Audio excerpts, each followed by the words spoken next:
Muito bom dia, é um grande prazer estar aqui, ter ouvido o professor Castiano. Eu pensei começar já o debate, ou seja, não fazer mais uma intervenção, mas começar já a reagir um pouco ao que disse o professor Castiano. Mas antes de dizer isso, quero dizer de um enorme prazer e mesmo emoção de voltar à Beira 58 anos depois. Eu saí da Beira faz 58 anos. Era uma Beira completamente diferente. E publiquei um livro que chama-se Memórias em Tempo de Amnésia, uma campa em África. Isto simboliza uma campa em África. As campas dos portugueses que cá ficaram, mas também dos africanos que foram mortos pelo colonialismo, dos combatentes pela liberdade que morreram. E se fica assim, olha, mas você fica todo o tempo assim. Não vale a pena. Eu falo assim. Então, eu achei que tinha uma obrigação, um dever de memória. O que era o dever de memória? Fui buscar esta expressão ao Primo Levi, que escreveu, e se isto é um homem, quando saiu de Auschwitz. Primo Levi era um judeu italiano que foi enviado para Auschwitz e que sobreviveu ao Holocausto.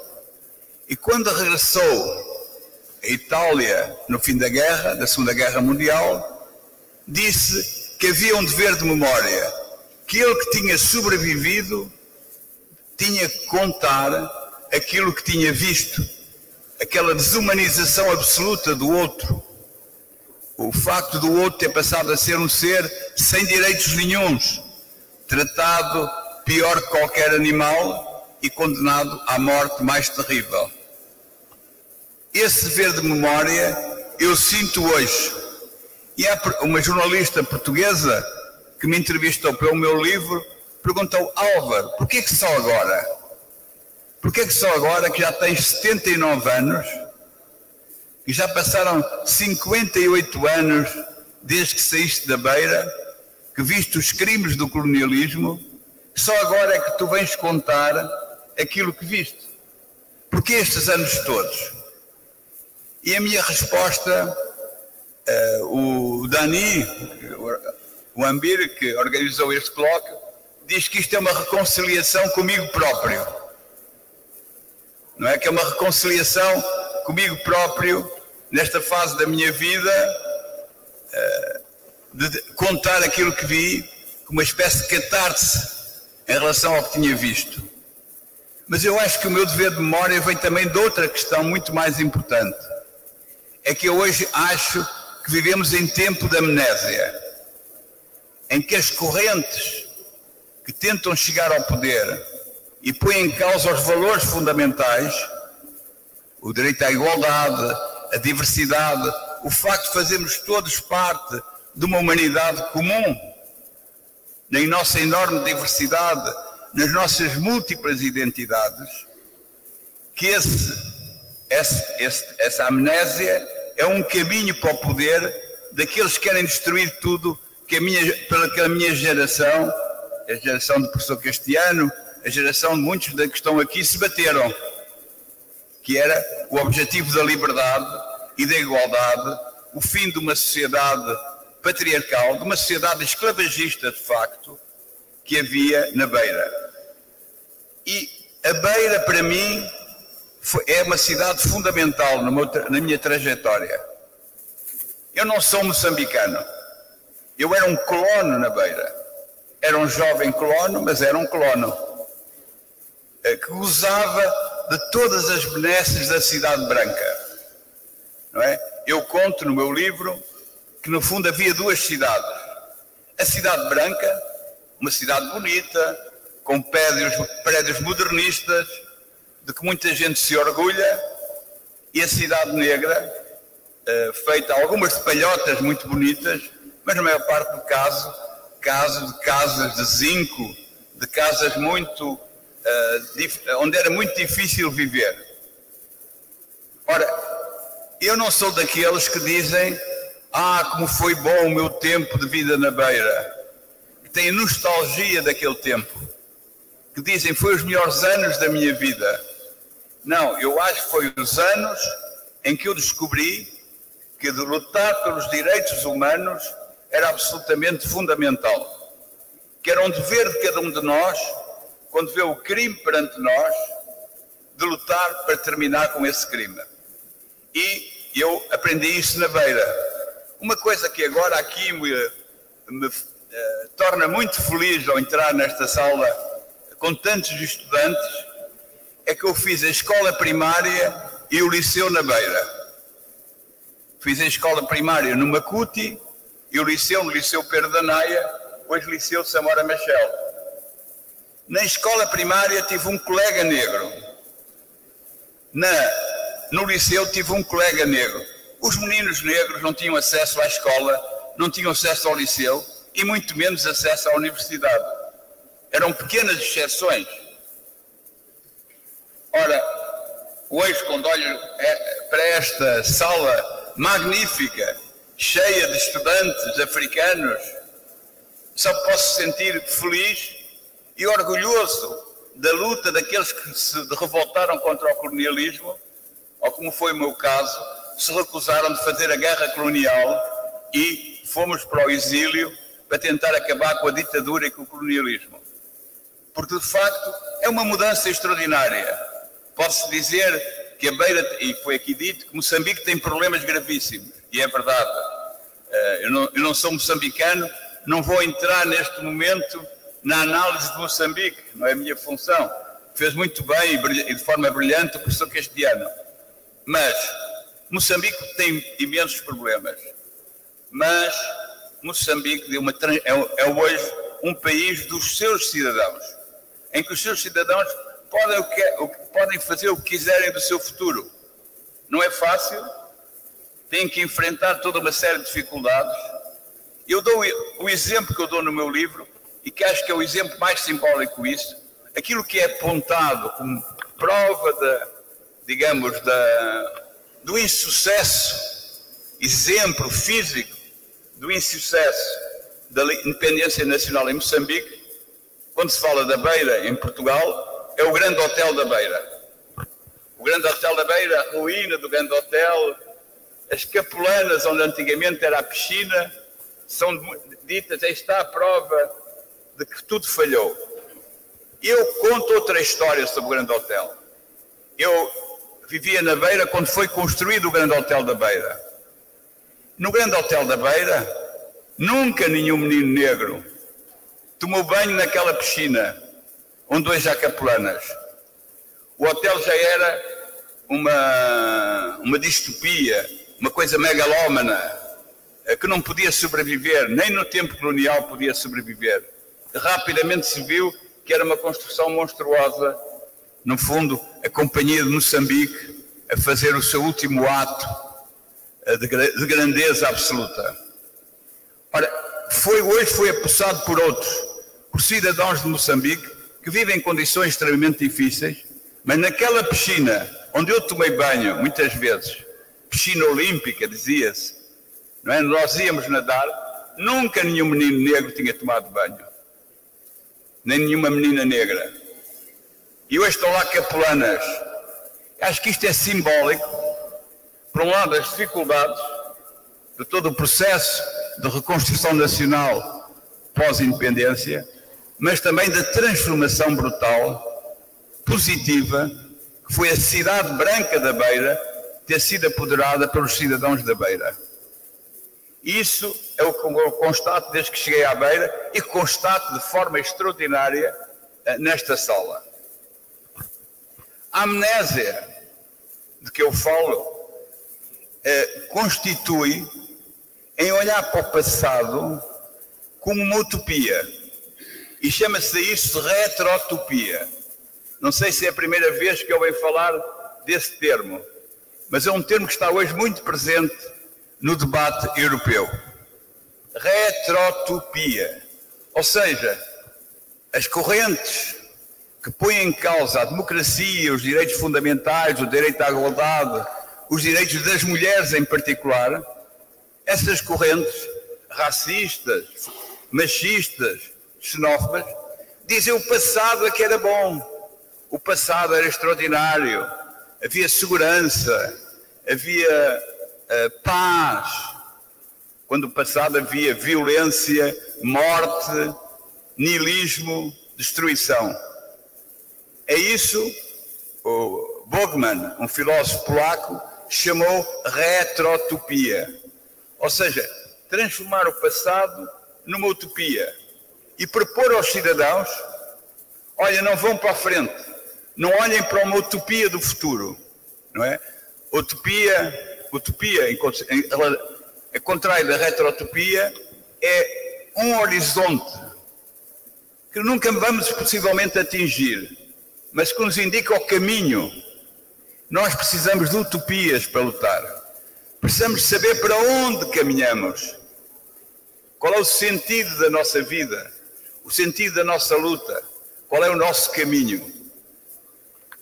Galeano, um escritor, pensador sul-americano, diz: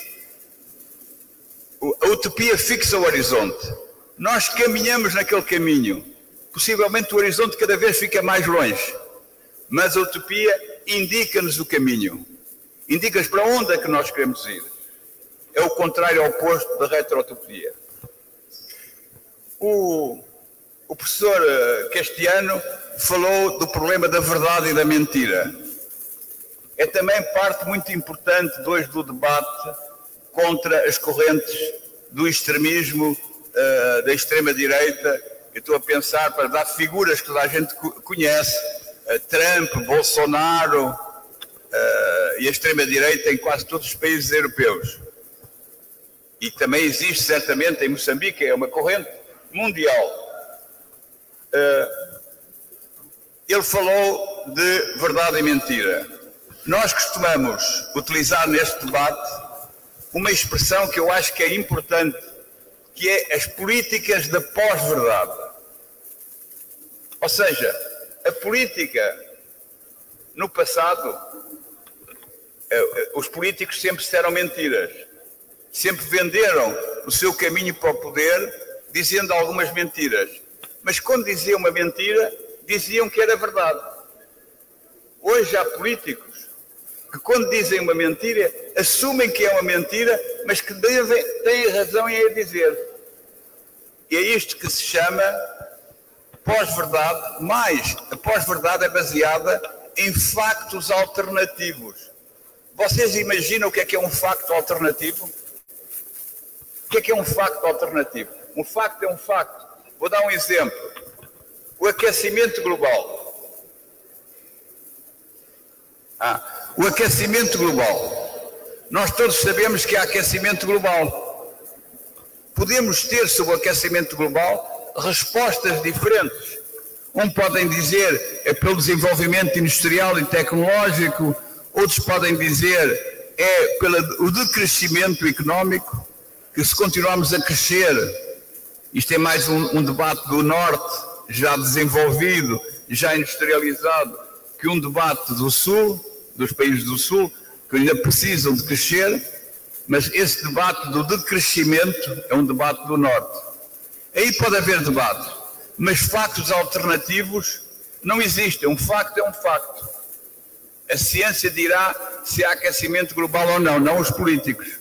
Mas Trump, na sua campanha eleitoral, quando foi criticado por estar a dizer um facto que não tinha acontecido, respondeu: não, isto não é o facto que vocês conheceram, isto é o meu facto, isto é um facto alternativo.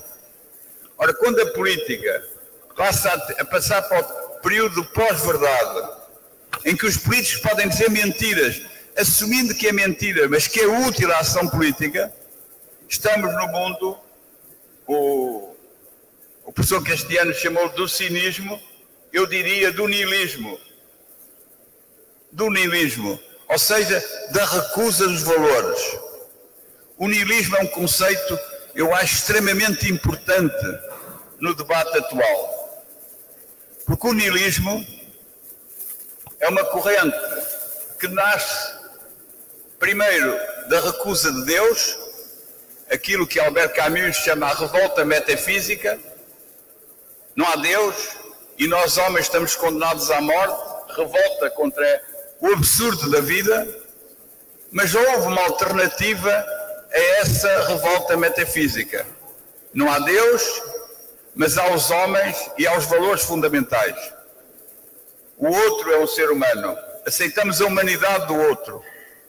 Isto é o que o niilismo nega. O niilismo diz nem Deus, nem valores, nem uma referência religiosa para nos orientar na vida, nem a referência dos valores fundamentais, que é a minha visão da vida. E este niilismo é dominante hoje nestas correntes. Eu queria só fazer 2 comentários finais. Um muito importante sobre o professor Castiano disse sobre a necessidade da reconciliação. Eu venho de anos de debate sobre o tema da reconciliação e as transições democráticas e pós-conflitos militares. E nós sempre consideramos, e possivelmente o termo está a ser usado com significados diferentes, nós sempre consideramos que a justiça e a memória era essencial para a reconciliação. Sempre. E achamos que um problema da transição portuguesa, como sobretudo da transição brasileira, é que não houve nenhum... Os crimes do passado foram escondidos para uma reconciliação numa transição pactuada.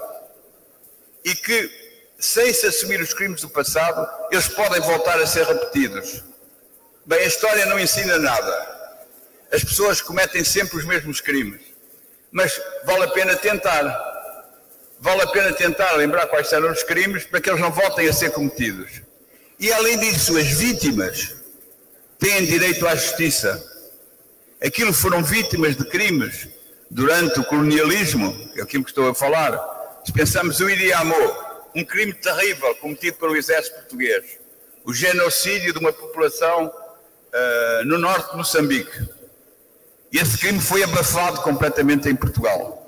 E nós hoje dizemos o Idi Amorim tem que ser lembrado, tem que se fazer justiça às pessoas que foram vítimas em Idi Amorim e tem que se contribuir para pagar essa dívida, sei lá, reconstruindo o Idi Amorim, desenvolvendo economicamente, recompensando as famílias das vítimas.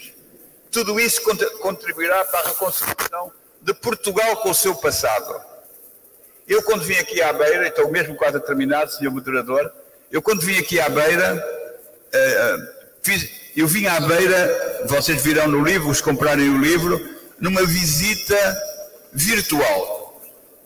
Porque estávamos no Covid, eu não pude vir à Beira, então o que é que fiz? Pedi a um youtuber da Beira, Francisco Marcelino, para mostrar a Beira, e eu falava com as pessoas.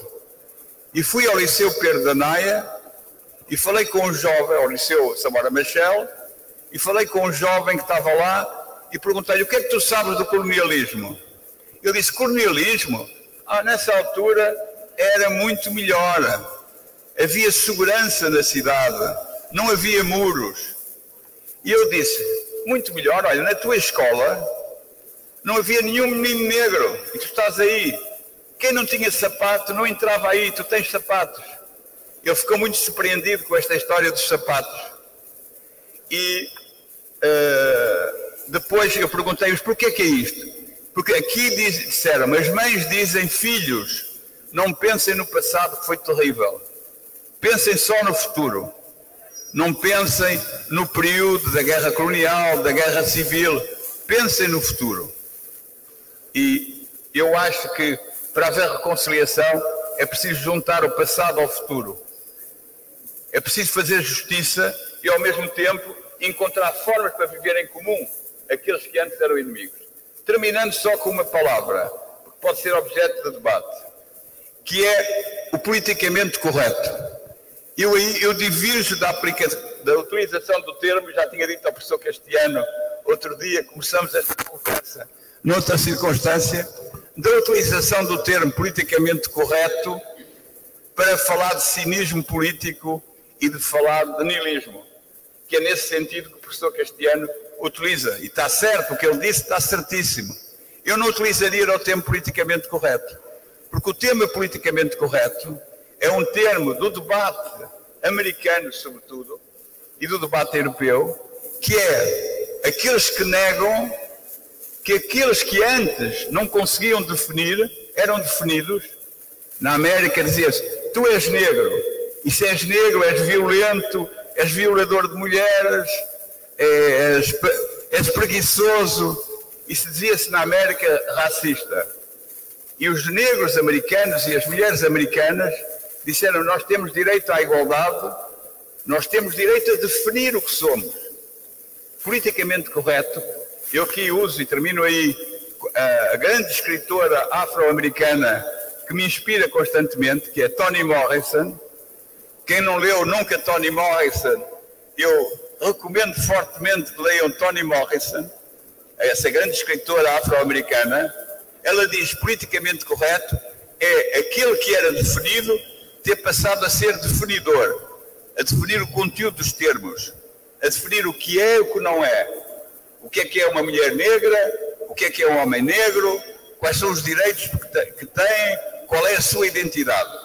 A identidade não é posta pelo outro, é posta por nós próprios, e nós todos temos múltiplas identidades, fazemos todos parte da humanidade comum, e essa humanidade comum que nos pode unir na nossa extraordinária diversidade. Muito obrigado.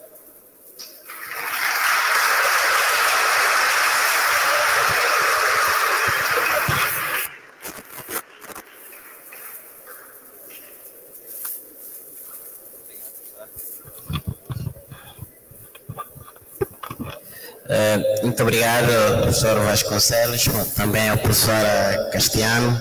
Como é uma mesa redonda, vamos ter... eu tenho uma pergunta que deve ser comentada em 1 minuto, que depois vamos ter o parecer da plateia. Não vou fazer aqui a síntese da fala, porque foi uma comunicação objetiva e coerente, e agradeço. A fala do professor Castiano trouxe alguns meandros da experiência de guerra, de conflito em Moçambique, apelando à necessidade de reconciliação. E a fala do professor Vasconcelos referiu-se à necessidade de reconciliação, deu exemplo de reconciliação de Portugal com o seu passado, apesar que os estudos atuais mostram que, por exemplo, a questão do no-górdio, que foi uma operação que visava, de certa forma, contrariar a estratégia alheia, até hoje existem memórias que reivindicam, ou seja, posicionamentos antagônicos de resistência sobre esta reconciliação. Eu queria perceber do professor Castiano e do professor Vasconcelos como é que nós então podemos reconciliar a mentira e a verdade no tempo em que as pessoas procuram a sua coexistência no mundo. É só 1 minuto de comentário para passarmos à plateia. Começo com o professor Castiano. Vamos começar como podemos reconciliar a mentira e a verdade? A mentira e a verdade, porque ficou claro que essas duas coisas existem em sociedade, e como é que podemos conciliar para que as duas funcionem? Sim, daqui da mesa. Então, respondemos aqui da mesa. O problema é que eu não vejo uma parte da assistência, mas pronto, é assim da mesa, é assim. Então, reconciliar a mentira e a verdade é hoje, e foi uma questão que eu não referi, no tempo das redes sociais, um exercício muito difícil. É um exercício muito difícil porque deixou de haver intermédios. Deixou de haver os jornalistas. Nós antigamente acreditávamos nos jornalistas. E os jornalistas eram objeto de escrutínio público.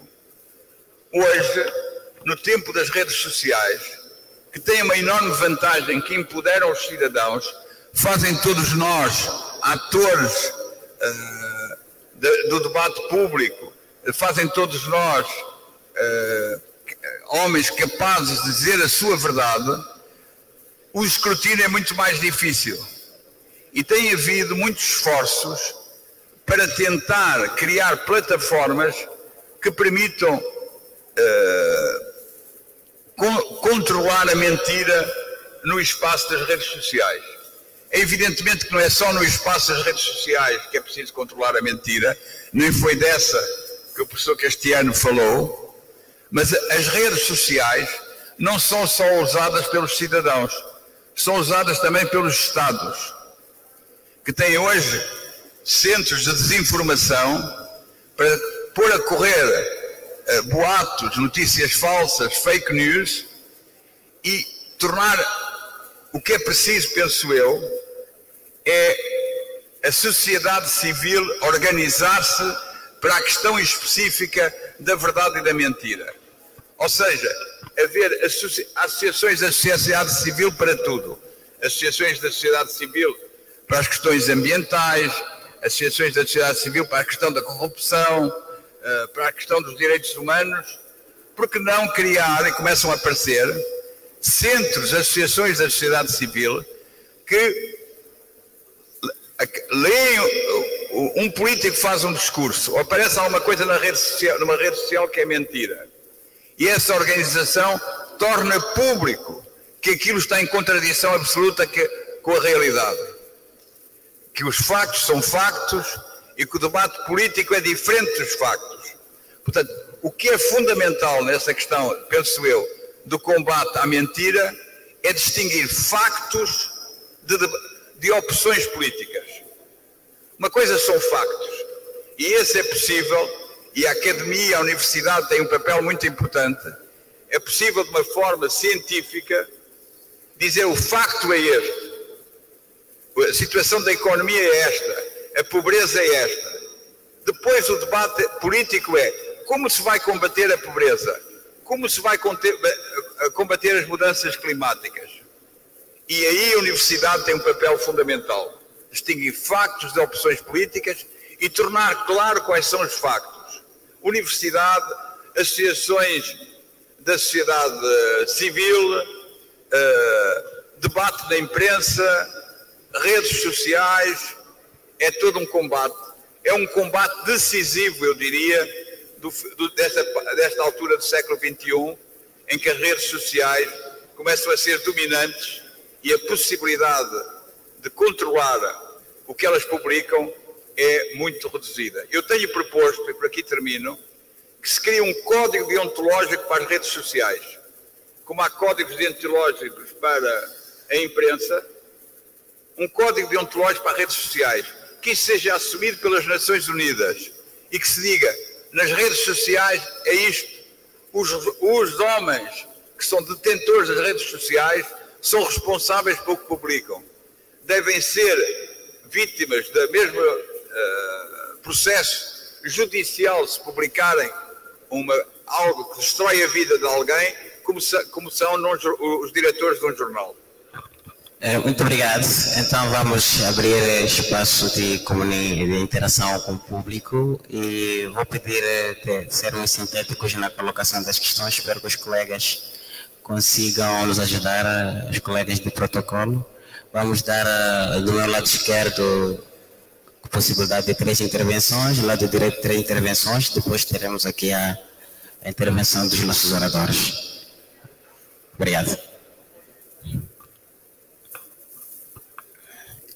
Sim, temos uma mão aqui este lado, do outro lado.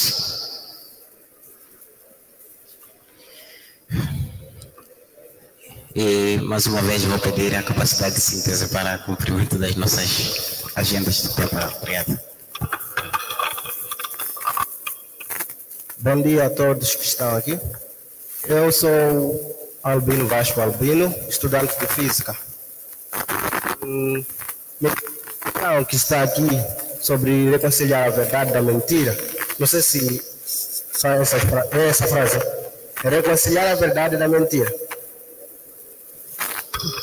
Queríamos pedir a ajuda dos colegas que trabalham no micro, os nossos oradores estão com dificuldade de acompanhar melhor. Sim, estava a questão sobre reconciliar a verdade da mentira. Eu diria que vou entrar um pouco da perspectiva religiosa, não bem filosófica. É difícil. Por quê? Vamos ver que, tanto na Bíblia, a verdade é identificada como uma característica que identifica a Deus e a mentira a Satanás. Então, é possível reconciliar esses dois terem um acordo? É claro que não é possível.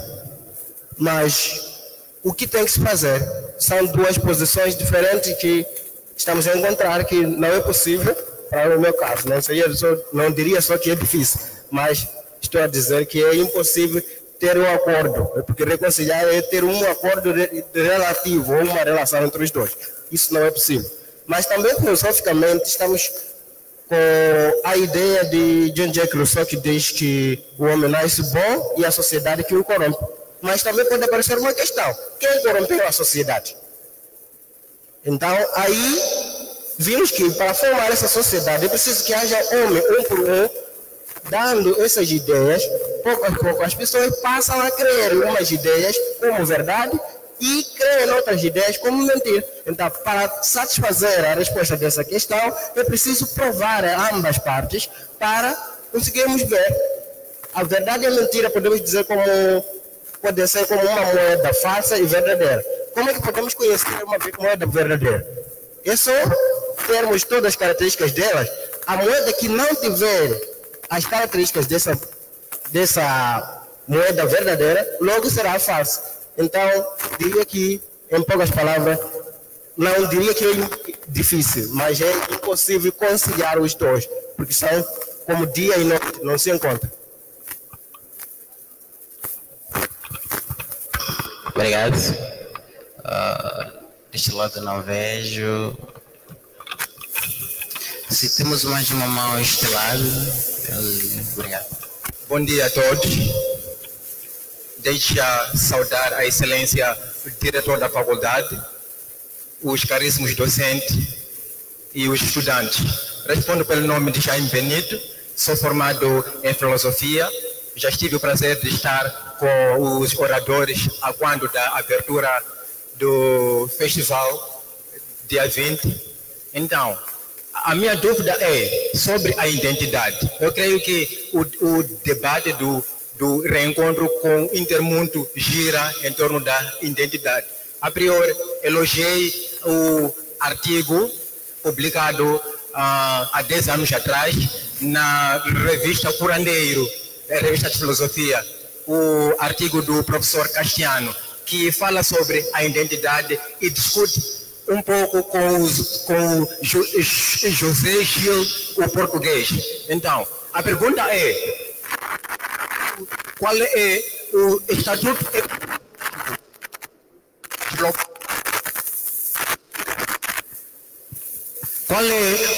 epistemológico local, visto que é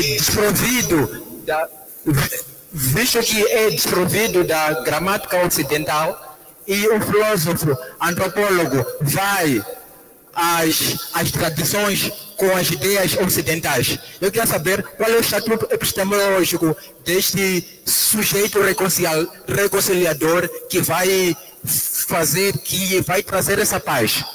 Também tive a oportunidade de conversar a priori com o professor Álvaro, na qual fizemos uma digressão sobre a história da democracia, e ele pediu que fizesse tal questão a quando do término da jornada científica. A pergunta é: com o liberalismo político e a democracia, a história acaba, segundo Francis Fukuyama. Eu queria saber qual é o futuro da democracia cá em África, basicamente, porque o Fukuyama faz uma visão positiva acerca do liberalismo econômico com a democracia. Ele diz que ao entrar no milênio a história vai acabar, mas não é isso que se repetiu. Vimos ali atentados de 11 de setembro, vimos guerras civis em África. Então, eu queria saber qual é o futuro dessa jovem democracia em África que tantos outros dizem que já está morta. Obrigado.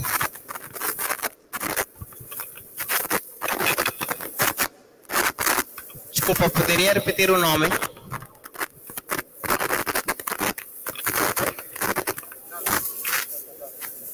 Respondo pelo nome de Jaime Benito, formado em filosofia pela Universidade de Congo.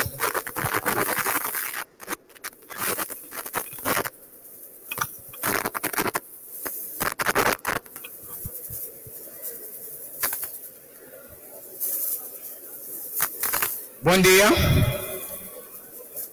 Eu respondo pelo nome de Fahim João Bernardo.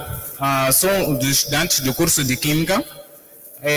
A minha intervenção é a seguinte. Primeiro, eu gostaria de fazer entender ou deixar aqui um trecho de uma das histórias do Dr. Castiano aqui.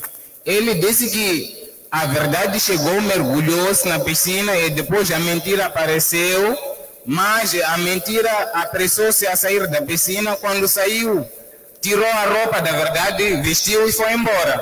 Então, dá-me a nos entender aqui que a verdade sempre dá-nos a primazia, a verdade sempre dá os indícios que é verdadeira. Então, a mentira vem com a tendência de querer nos enganar, nos atrapalhar, para depois fazer-se da verdade. Então, eu gostaria de fazer entender ou evidenciar aqui que para tentarmos reconciliar os dois termos, nós devemos tentar buscar a veracidade dos fatos.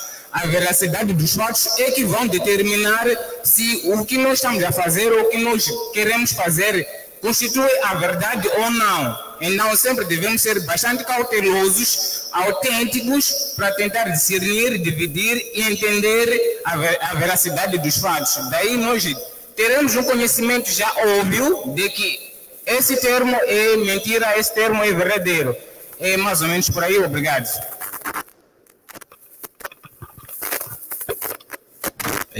Obrigado. Vamos então, peço desculpa se tivermos outra intervenção deste lado, vamos passar ao outro lado ver se temos algumas intervenções. Vamos terminar com as intervenções, que é para não passarmos a segunda ronda para conseguirmos gerir o tempo.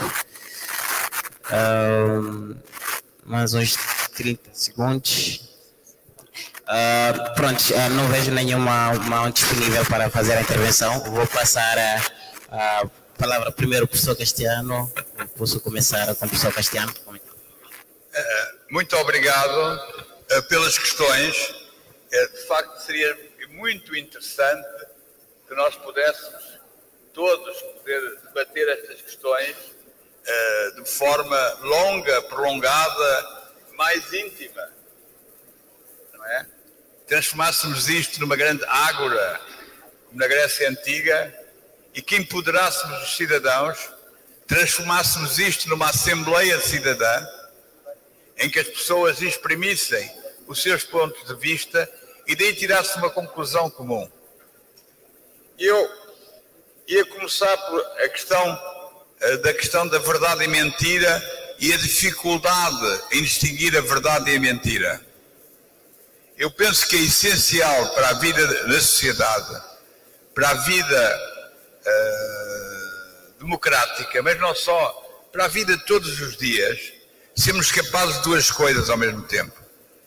Uma é aceitar, e eu já disse isso e volto a repetir porque acho que é fundamental, quais são os factos. E os factos não são os políticos que os vão definir, são os cientistas, são as universidades, são os centros de estudos económicos, os centros de estudos sobre o ambiente, são esses que vão definir os factos. E depois é fundamental que o debate público seja livre. Vocês não sei se sabem, mas na Grécia Antiga, em que a democracia era só para alguns, é verdade, antes de terem chegado à democracia para alguns, havia aquilo que eu chamava isogoria. Isogoria era o direito à palavra, o direito a ter voz. E é do direito a ter voz, do direito à palavra, que nasce o consenso. Uma sociedade, como foi dito aqui pelo professor Castiano, para viver em harmonia, para viver em solidariedade, para ter futuro, precisa de criar grandes consensos. Mas quem é que cria os consensos? Os homens do poder, sozinhos entre eles, ou até um só homem que impõe a sua visão à sociedade, ou o debate público? Quando não é o debate público livre, uma parte da sociedade não aceita aquela verdade que está a ser imposta. Se o debate for livre, vão-se exprimir opiniões diferentes. Isso é bom, não é mau. Eu não digo que a mentira uma proposta política X. Eu digo que é mentira quando o facto não é verdadeiro. Quando uma pessoa tem uma opinião que é contrária à minha, eu livro o exercício do direito à palavra, do direito ao debate. Mas quando o facto é mentiroso, quando me dizem o colonialismo português não era racista, eu por isso, continuando a linha do professor Castiano, mostro o meu livro, eu aqui mostro que havia racismo e que na Beira, como disse o Dom Sebastião Soares de Rezende, o bispo da Beira do meu tempo, que disse: na Beira há escravatura e muito dura.